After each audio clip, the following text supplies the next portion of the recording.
ये दिल भी उसी पर मरता है जो हमारी कदर नहीं करता है। आरव को ये बात तब समझ आई जब उसके हाथ में मोबाइल था और सामने वही सीन लिखा हुआ मैसेज जिसका जवाब वह 3 दिन से इंतजार कर रहा था। कमरे में हल्की सी रोशनी थी, बाहर बारिश हो रही थी, लेकिन आरव के भीतर जो खालीपन था उसे कोई मौसम भर नहीं पा रहा था। वो फिर से चैट ऊपर स्क्रॉल करता है, वही लंबे लंबे मैसेज, वही सवाल, वही परवाह, और दूसरी तरफ बस छोटे छोटे जवाब। कभी हाँ, कभी ठीक है, और कई बार कुछ भी नहीं। आरव ने कभी ज्यादा मांगा नहीं था, न पैसे, न वादे, न साथ निभाने की कस्में। बस इतना चाहता था कि सामने वाला उसे उतनी ही अहमियत दे जितनी वह उसे देता था। लेकिन शायद यही उसकी सबसे बड़ी गलती थी, जब दिल बेवजह किसी का हो जाए। अनन्या उसकी कॉलेज फ्रेंड थी। शुरुआत में सब कुछ सामान्य था, नोट्स शेयर करना, देर रात तक बातें, एक दूसरे की छोटी छोटी परेशानियों को सुनना। कब ये दोस्ती आदत बन गई और कब आदत प्यार, आरव को खुद पता नहीं चला। वो हर सुबह सबसे पहले अनन्या का मैसेज चेक करता। अगर गुड मॉर्निंग आ जाता तो पूरा दिन अच्छा चला जाता, और अगर नहीं आता तो दिल किसी अनजानी बेचैनी से भर जाता। अनन्या को शायद कभी एहसास ही नहीं हुआ कि आरव उसके एक जवाब से मुस्कुरा देता है और उसकी एक बेरुखी से टूट जाता है। एक तरफा प्यार की खामोश सजा। आरव हर बार खुद को समझाता, वो बिजी होगी, उसकी अपनी जिंदगी है, हर कोई मेरी तरह नहीं सोचता। लेकिन दिल तर्क नहीं समझता। जब वह बीमार पड़ा, उसने अनन्या को बताया। जवाब आया, ओह ध्यान रखना, बस इतना। न कोई कॉल, न कोई हालचाल, न कोई अगला सवाल। उस रात आरव देर तक छत को घूरता रहा। उसने पहली बार खुद से पूछा, क्या मैं किसी ऐसे इंसान के लिए इतना कुछ महसूस कर रहा हूँ जिसे मेरी परवाह ही नहीं? जहाँ कदर नहीं, वहाँ प्यार क्यों? कुछ दिनों बाद उसने देखा, अनन्या किसी और के साथ हंस रही थी। वही हंसी जिसके लिए आरव हर बात मजेदार बनाने की कोशिश करता था। उस पल उसे जलन नहीं हुई, उसे खुद पर तरस आया। उसे एहसास हुआ कि वो हमेशा दूसरे की प्राथमिकता बना रहना चाहता था, जबकि वो खुद कभी किसी की प्राथमिकता था ही नहीं। दिल का सबसे मुश्किल फैसला। उस रात आरव ने मोबाइल उठाया, लिखा, मैं शायद तुम्हारे लिए उतना मायने रखता नहीं जितना तुम मेरे लिए रखती हो, इसलिए खुद को समझाने से बेहतर है खुद को बचा लूं। मैसेज लिखकर उसने देर तक देखा। उंगलियां कांप रही थीं, क्योंकि छोड़ना आसान नहीं होता, खासकर तब जब सामने वाला तुम्हें कभी अपना था ही नहीं, फिर भी तुम उसे अपना सब कुछ मान बैठे थे। उसने सेंड दबा दिया। खुद से दोबारा मिलने की शुरुआत। पहले कुछ दिन बहुत भारी थे। हर चीज में अनन्या की याद आती, हर गाना अधूरा लगता। लेकिन धीरे धीरे आरव ने खुद पर ध्यान देना शुरू किया, काम में मन लगाया, पुराने दोस्तों से मिला, और सबसे जरूरी, उसने खुद से बातें करनी शुरू की। उसे समझ आया कि प्यार का मतलब खुद को छोटा करना नहीं होता, और जहाँ इज्जत नहीं वहाँ दिल लगाना अपने ही जख्म बढ़ाना है।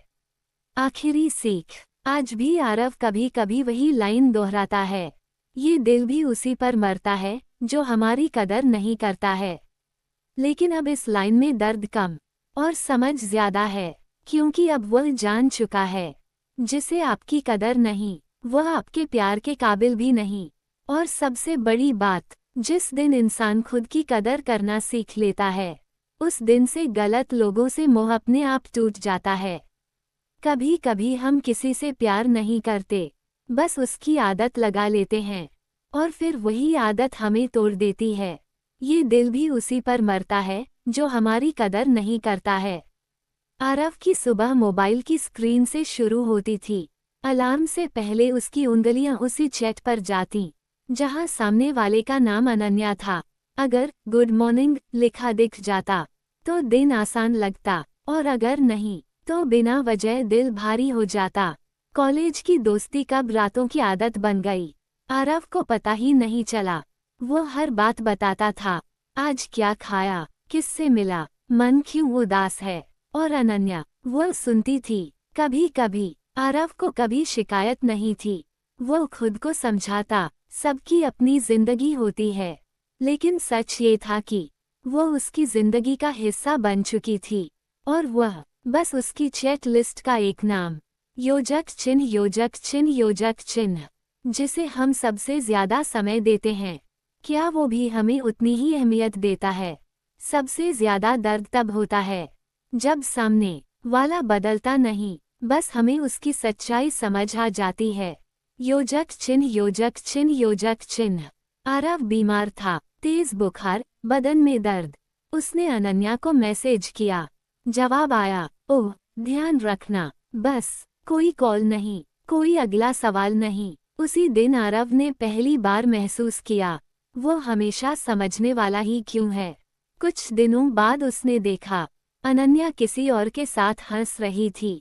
वही हंसी जिसके लिए वह खुद को थका देता था। उसे जलन नहीं हुई, उसे शर्मिंदगी हुई खुद से, क्योंकि वह उस इंसान से उम्मीद कर रहा था जो उसे कभी अपना मानता ही नहीं था। प्यार वहीं मर जाता है जहां कदर मर चुकी होती है। कभी कभी किसी को छोड़ना, किसी और को नहीं, खुद को बचाना होता है। उस रात आरव ने आखिरी मैसेज लिखा, मैं तुम्हारे लिए शायद उतना जरूरी नहीं जितना तुम मेरे लिए हो, इसलिए अब खुद को समझाना बंद कर रहा हूँ। सेंड दबाते वक्त हाथ कांप रहे थे, क्योंकि दिल आज भी वही था जहाँ कदर कभी थी ही नहीं। कुछ दिन टूटे हुए थे, लेकिन धीरे धीरे आरव ने खुद को जोड़ना शुरू किया। उसे समझ आया प्यार में सबसे पहले खुद की इज्जत बचानी चाहिए। आज भी वह वही लाइन दोहराता है, ये दिल भी उसी पर मरता है जो हमारी कदर नहीं करता है, लेकिन अब वो मुस्कुरा देता है क्योंकि अब उसका दिल गलत जगह रुकना नहीं जानता। अगर आप भी किसी ऐसे इंसान से प्यार कर रहे हैं जो आपकी कदर नहीं करता, तो याद रखिए आपका दिल किसी बेहतर इंसान के लायक है, लेकिन ये बात समझने में कभी कभी पूरी जिंदगी लग जाती है। वो सुबह जो हर रोज उम्मीद लेकर आती थी, आरव की सुबह हमेशा एक जैसी होती थी। आंख खुलते ही मोबाइल हाथ में, बिना दांत ब्रश किए, बिना बिस्तर छोड़े, सीधे उसी चैट पर। अनन्या, अगर उसका मैसेज आ गया होता तो दिन अपने आप अच्छा हो जाता, और अगर नहीं तो बिना वजह मन भारी। वो खुद से कहता, इतनी छोटी बात पर असर क्यों पड़ता है, लेकिन दिल से सवाल पूछना आसान है, जवाब पाना नहीं। कब दोस्ती आदत बन गई। कॉलेज के पहले साल में दोनों मिले थे। सामान्य सी पहचान, फिर नोट्स, फिर बातें, फिर देर रात के मैसेज। कब आरव को आदत हो गई हर बात अनन्या को बताने की, उसे पता ही नहीं चला। खुशी हो अनन्या, दुख हो अनन्या, कोई उपलब्धि सबसे पहले अनन्या। और अनन्या वह सुनती थी, कभी ध्यान से, कभी औपचारिक रूप से। एक तरफा होने का एहसास। आरव हर बार पहल करता, कॉल वही करता, मैसेज वही करता, मिलने की बात वही छेड़ता। अगर वह एक दिन चुप हो जाए तो सामने से कोई सवाल नहीं आता। यहीं से कहानी एक तरफा होने लगती है, लेकिन इंसान तब भी मानने को तैयार नहीं होता। वह सोचता है शायद वो ऐसी ही है, सब लोग मेरी तरह एक्सप्रेसिव नहीं होते। बीमार पड़ना और सच से टकराना। एक दिन आरव तेज बुखार में पड़ा था, शरीर टूट रहा था। उसने अनन्या को मैसेज किया, आज बहुत बुरा हाल है। जवाब आया, ओह ध्यान रखना, बस। न कॉल, न अगला सवाल, न हालचाल। उस रात आरव को बुखार से ज्यादा उस एक लाइन ने तोड़ा। जब आप खुद को छोटा करने लगते हैं, धीरे धीरे आरव बदलने लगा। वो खुद को एडजस्ट करने लगा। अगर अनन्या देर से जवाब दे, कोई बात नहीं। अगर वह मिलने से मना करे, ठीक है, अगली बार। अगर वह रूखी हो, शायद उसका दिन खराब होगा। प्यार में इंसान दूसरे को नहीं, खुद को बदलता चला जाता है। वो दृश्य जो आंखें खोल देता है। एक दिन आरव ने देखा, अनन्या किसी और के साथ थी, हंसती हुई, खुलकर, वही हंसी जिसके लिए वह महीनों तरसता रहा। उसे गुस्सा नहीं आया, उसे दर्द भी नहीं हुआ, उसे पहली बार खुद पर तरस आया। सवाल जो अंदर से उठता है। उस रात वो सो नहीं पाया। छत को देखता रहा। उसने खुद से पूछा, क्या मैं किसी ऐसे इंसान के लिए अपनी अहमियत खो रहा हूँ, जो मुझे कभी अहम मानता ही नहीं। ये सवाल आसान नहीं था, लेकिन जरूरी था। आखिरी मैसेज। अगली रात उसने मैसेज लिखा, मैं हमेशा तुम्हारे लिए उपलब्ध रहा, लेकिन अब थक गया हूँ। शायद मैं तुम्हारी जिंदगी में उतना जरूरी नहीं हूँ। सेंड करने से पहले उसकी उंगलियां कांप रही थीं, क्योंकि छोड़ना प्यार से भी मुश्किल होता है। खालीपन की शुरुआत। मैसेज के बाद कोई जवाब नहीं आया। पहले दिन, दूसरे दिन, तीसरे दिन, और यहीं से आरव की असली लड़ाई शुरू हुई। खुद से खुद को जोड़ने का सफर। उसने खुद को व्यस्त रखा, काम में डूबा, पुराने दोस्तों से मिला, लेकिन रातें अब भी भारी थीं। धीरे धीरे उसने एक बात समझी। वह अनन्या को नहीं, उस एहसास को मिस कर रहा था कि कोई उसे जरूरी समझता है। खुद की कदर करना सीखना। एक दिन उसकी माँ ने कहा, जो तुम्हें बार बार रुलाए, वो तुम्हें कभी खुश नहीं रख पाएगा। ये बात सीधे दिल में लगी। आरव ने पहली बार खुद को आईने में देखा और खुद से कहा, मैं भी किसी की पहली पसंद बन सकता हूँ। सुकून की वापसी। अब वो मोबाइल सुबह उठते ही नहीं देखता। अब वो जवाब का इंतजार नहीं करता। और सबसे बड़ी बात, अब वो खुद को कम नहीं समझता। आखिरी सीख। आज आरव जब किसी टूटे दिल वाले को देखता है, तो बस यही कहता है, अगर आप भी किसी ऐसे इंसान से प्यार कर रहे हैं जो आपकी कदर नहीं करता, तो याद रखिए, आपका दिल किसी बेहतर इंसान के लायक है। क्योंकि जहाँ कदर नहीं, वहाँ प्यार सिर्फ दर्द बन जाता है। आरव उन लोगों में से था जो रिश्तों में कैलकुलेशन नहीं रखते, जो हंस दे उसे अपना मान लेते, जो कंधा दे दे उस पर पूरी जिंदगी टिका लेते। कॉलेज में उसका सबसे करीबी दोस्त था रोहित। साथ खाना, साथ घूमना, साथ सपने देखना। आरव को लगता था ये दोस्ती जिंदगी भर चलेगी। एक दिन रोहित परेशान आया, आंखों में चिंता, आवाज में मजबूरी। पैसों की दिक्कत थी। आरव ने बिना सोचे अपनी स्कॉलरशिप का पैसा दे दिया। माँ से झूठ बोला, खुद के लिए रखा हर सपना थोड़ी देर के लिए रोक दिया। उसने सोचा, अपना है, लौट आएगा। लेकिन वक्त बदला। रोहित का व्यवहार भी। फोन कटने लगे, मैसेज अनदेखे होने लगे, और यहीं से आरव की पहली गलती धीरे धीरे जख्म बनने लगी। जिसे वो दोस्ती समझ रहा था, क्या वो सच में दोस्ती थी? आरव ने सोचा शायद गलती उसी की थी। शायद उसने ज्यादा उम्मीद कर ली। वो खुद को ही दोष देने लगा। घर में भी कहानी कुछ अलग नहीं थी। वो सबका ख्याल रखता, सबकी जरूरतें पहले, लेकिन जब वो खुद बीमार पड़ा, तो किसी के पास वक्त नहीं था।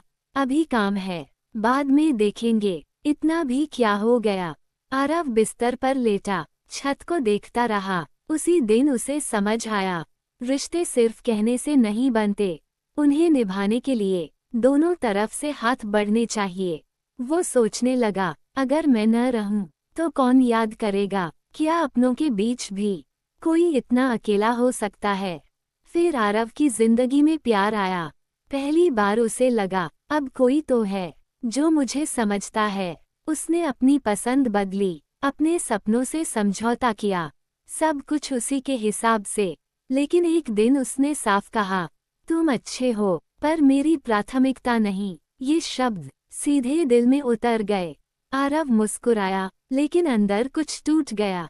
उस रात उसने खुद से सवाल किया, क्या प्यार पाने के लिए खुद को खो देना जरूरी है? अगर मैं खुद का नहीं रहा, तो किसी और का कैसे हो पाऊंगा?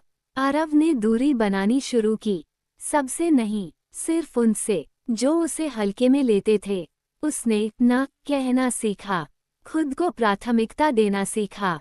पहले ये अकेलापन लगा, फिर सुकून। अब उसके पास लोग कम थे, लेकिन सच्चे थे। और तब उसे जिंदगी की सबसे महंगी सीख मिली, अपनों को उतना ही अपना मानो जितना वो तुम्हें मानते हैं। क्योंकि जहाँ कद्र नहीं, वहाँ रिश्ते नहीं टिकते।